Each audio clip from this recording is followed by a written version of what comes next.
नमः। अस्य श्रीरुद्रस्य प्रश्नस्य अघोर ऋषिः अनुष्टुप् छन्दः संकर्षणमूर्तिस्वरूपो योऽसावादित्यः परमपुरुषः स एष रुद्रो देवता अग्निक्रतुजरमायामिष्टकायागुंसतरुद्रीये जपाभिषेके विनियोगः।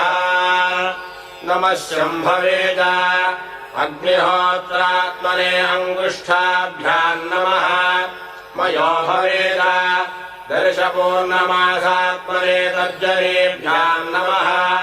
नमः शङ्कराय च चातुर्मास्यात्मने मध्यमाभ्याम् नमः।